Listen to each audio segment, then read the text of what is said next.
of my childhood was filled with incredible music like that, and always the kind of eccentric and vibrant end of the spectrum of any genre.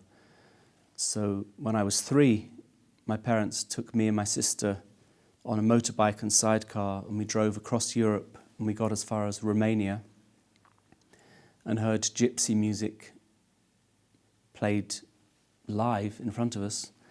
My father had a great collection of music, including African choirs, South African jazz-tinged music by Dudu Pakwana, Harry Miller, Louis Maholo, all of those guys.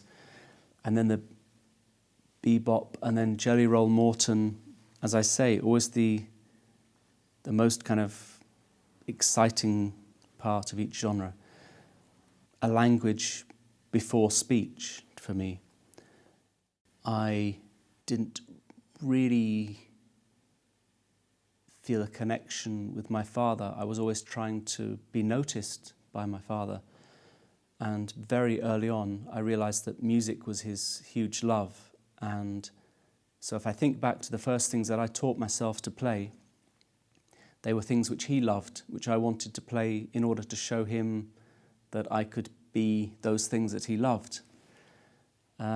And that continued for quite a few years. My music was his music, with me trying to get attention from my father. And it was only into teenage years that I took control of the music for myself and started to say, actually, I'm taking it away from what you love and I'm turning it into what I love. And I have an intention to be so good at it that it's nothing to do with you anymore. It's mine.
Do I get tired of myself and within music, myself being the thing in the middle of it, which is creating it and presenting it to people? And weirdly enough, the answer is no. I guess I thrive on the pressure. Yeah, I think I do. When I was asked to arrange Sgt. Pepper's Lonely Hearts Club Band, and it became an album and a project called Saluting Sgt. Pepper, and all the way through the process of arranging each piece and then going to the rehearsal, even after the rehearsal, I was thinking, are people, and people means the people I know and love, and the people who I think they like my music, those who never liked my music, you know, this big group of people, journalists, And are they going to really hate this because it's too far away from the original? Or are they going to really hate it because it's too close to the original and I've lost my respectable position as a creative person?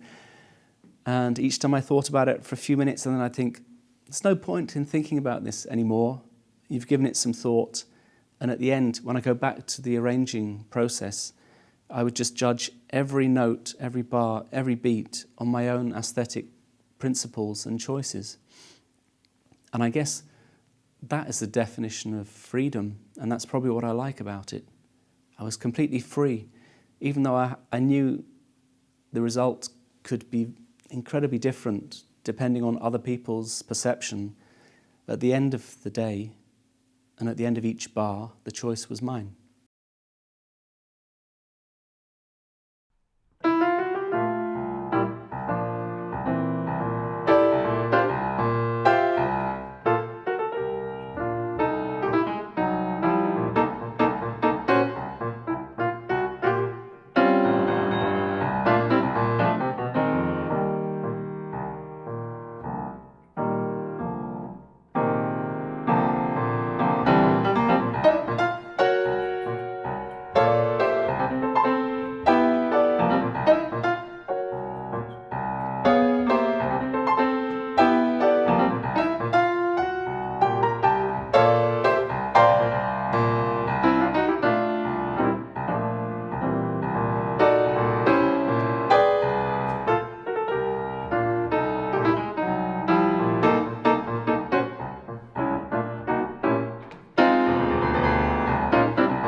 That's plenty long.